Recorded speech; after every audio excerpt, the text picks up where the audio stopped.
يا من أجبت دعاء نوح فانتصر وحملته في فلكك المشحون، يا من أحال النار حول خليله روحا وريحانا بقولك كوني. إن الحمد لله رب العالمين والصلاة والسلام على رسول الكريم. Assalamu alaikum wa rahmatullahi wa barakatuh. Welcome back for a few words. Dhul Hijjah, day 4. Everybody is talking about these 10 great days, that these 10 great days are so virtuous, so amazing, so wonderful. They are in fact more virtuous than the 10 days of Ramadan. So the ulama, they encourage us to get involved with as much good deeds as possible. Increase in ibadah for salah, increase in Quran recitation, increase in adhkar. Do this, do that. Everyone is so euphoric, building up day by day, the day after tomorrow and the day after that, and until the 9th of Dhul Hijjah. Actually, there are some of us who we are not feeling the same vibes as we did in Ramadan. We're feeling some emptiness. We are not as euphoric and excited as everybody else.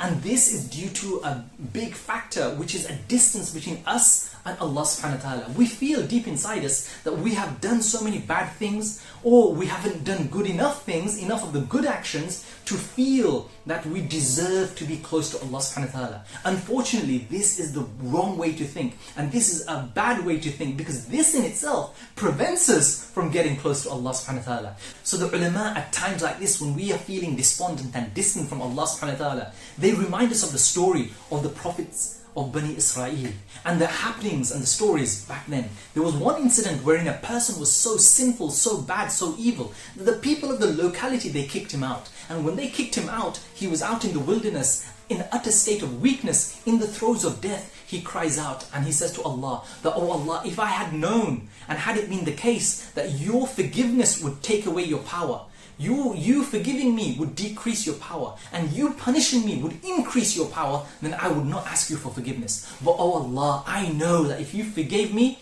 your powers would not decrease. And if you punish me, your powers would not increase. Oh Allah, it is because of this reason I ask you to forgive me. I ask you to forgive me because there is nowhere else I can go, and no one else I can turn to for your forgiveness. Oh Allah, I plead and I beg you and I ask you to forgive me." And he dies in that state.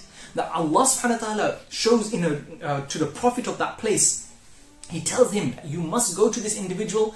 There is a person who is so close, who is my wali, my friend. You must go and do his janazah." And that prophet of that time, when he gets this message, he takes all the people of the locality with him to go and find out who this individual is, so that they can perform the janazah. When they go there, they find out it is this very same sinful individual. So the prophet of that time, he is asking Allah, "Oh Allah, what is the explanation of this? What is the wisdom behind this?" And Allah subhanahu wa ta'ala tells him that it is this. Yes, it is the very same individual who they thought to be a very sinful, very vile, very bad individual, but he made a tawbah, he made a repentance, and such repentance that unfortunately this person, he died in a state that he was so stingy that he only asked for the repentance of himself. Had he asked for the repentance and forgiveness for everybody, Allah subhanahu wa ta'ala would have forgiven everybody on the earth at that time. Allahu Akbar.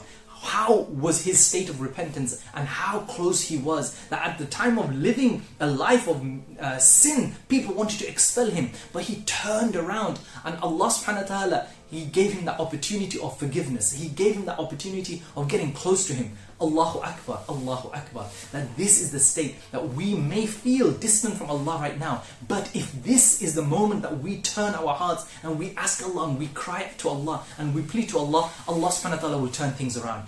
This is what true Hajj is.